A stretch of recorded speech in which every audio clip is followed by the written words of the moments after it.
Welcome back to The Explainer. Today, we're diving into a really unique asset in the American industrial landscape, MP Materials. We're going to figure out if the owner of America's only large-scale rare earth mine, that's the Mountain Pass facility in California, is actually a viable long-term investment for your portfolio. We're dealing with a company that boasts a market capitalization of about $7.7 billion and is sitting right at the absolute center of the global transition to high-tech manufacturing and electrification. But as we know, having a monopoly on a domestic resource doesn't automatically translate to a risk-free investment. We really need to look under the hood. To do this objectively, we've got a comprehensive roadmap today. We'll kick things off with a business and management analysis, dive into the financials and intrinsic value, and then wrap up with market trends and an Elliott wave analysis. So let's jump right in. All right, starting off with Section 1, Business Analysis. Right now, MP Materials is undergoing a sweeping transformation. For a long time, their model was pretty straightforward, but honestly a bit limited. Mine the ore, then export the rare earth oxide concentrate to China for processing. But yeah, that is old news. They are completely pivoting. Instead of just shipping raw materials overseas, they're building a fully integrated domestic supply chain right here in the US. We're talking about taking that raw ore, separating it into specific oxides and metals like neodymium and praseodymium, or NdPr, and ultimately manufacturing high-performance neodymium iron boron magnets. And these aren't just any magnets. These are the exact components absolutely essential for EV motors, wind turbines, robotics, and advanced defense tech. And if you look at their timeline, this rollout is happening really fast. Earlier in 2025, their independence plans actually began commercial production of permanent magnets. Fast forward to mid-2026, and they plan to start commissioning their heavy rare earth separation facility, which, makes their whole product portfolio way more complete. But the real crown jewel? That's what's happening down in Texas. They've broken ground on the massive 10X plant, with commissioning targeted for around 2028. Once that mega facility is totally up and running, their overall magnet production capacity is projected to hit a staggering 10,000 tons per year.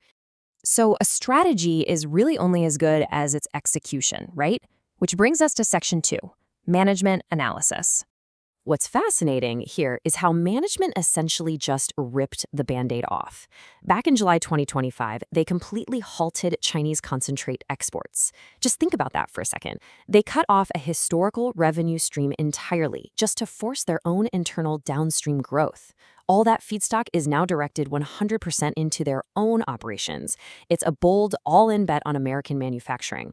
On top of that, they're pushing parallel engineering and equipment procurement for that 10X facility at the exact same time. They aren't sitting around waiting. They're actively forcing the company's evolution, which shows a massive degree of alignment with their stated strategic goals. Of course, all this rapid expansion takes serious capital. Let's shift to Section 3, Financial Analysis. Looking at the breakdown for Q1 2026, we can already see the revenue mix improving as a direct result of those management decisions we just talked about. Out of their core revenue base, the legacy materials segment brought in about $72.2 million. But check out the magnet segment. It generated $21.1 million in that same quarter. So this brand new magnet business is already accounting for about 23% of their total sales, up from virtually zero just a short time ago. The strategy is clearly working, and more importantly, it's actually showing up on the income statement. Now, the really crucial point here is this massive cash and short-term investment buffer of $1.74 billion. I literally cannot overstate how important this number is. Based on the data, their total debt sits at about $1.05 billion, which leaves them with roughly $690 million in net cash. And they absolutely need this war chest right now to fund their vision. Because, as you can guess, transforming an entire national supply chain is not cheap. And that cash buffer is vital for a very specific reason. We really have to contextualize their negative free cash flow, like the roughly $300 million drain we saw over full year 2025. We need to view that as the necessary, albeit heavy, growing pains of building critical domestic infrastructure. For 2026, capital expenditures are expected to remain extremely high, sitting right in that $500 to $600 million range as they build out heavy rare earth separation and expand their plants. Because of this massive spend, free cash flow is going to remain constrained. In fact, it isn't expected to turn positive again until those new mega plants fully come online, sometime between 2028 and 2030. So what is a transforming business like this actually worth today? Let's look at Section 4, analyzing intrinsic value. If we look at a two-stage discounted cash flow model using a 10% discount rate through 2035, the numbers tell a pretty specific story. The base case puts the equity value somewhere around $36 per share.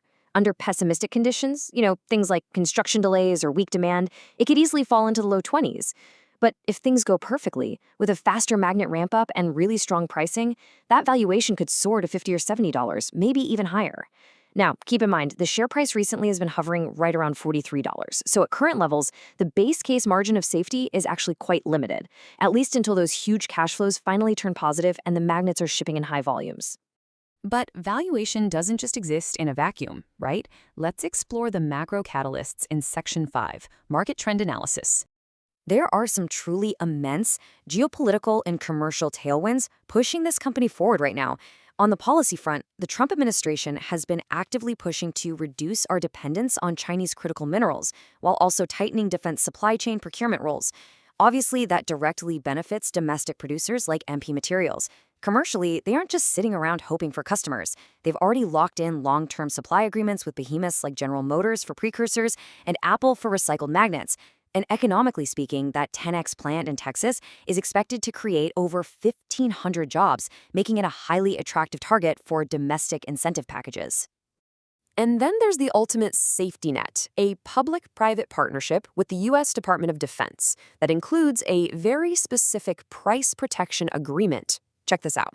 Starting in October 2025 and running for a full decade through 2035, if the market price for qualifying NdPr products falls below $110 per kilogram, the DoD literally just makes up the difference.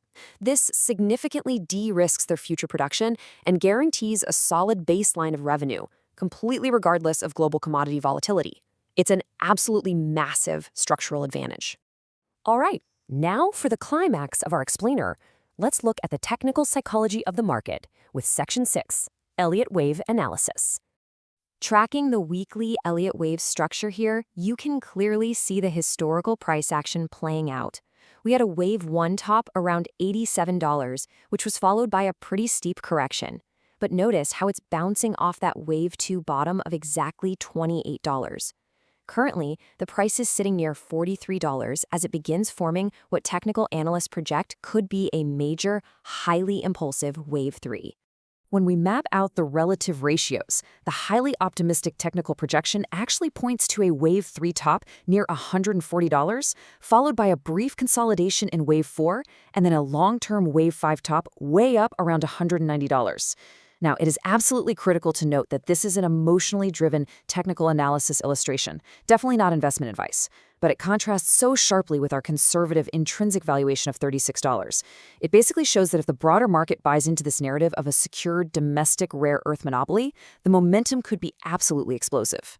So we've seen the incredible execution, the significant government backing, and the potential for explosive technical upside. But we've also seen the harsh reality of $500 million capital expenditures and negative free cash flow for the next few years. Considering the incredible reward potential stacked against the very real construction and price volatility risks we've covered today, we have to leave you with this one vital question. Does MP Materials offer a sufficient margin of safety for your portfolio right now, or are you better off waiting for those cash flows to actually turn positive? Think on that, keep analyzing, and we'll see you in the next explainer.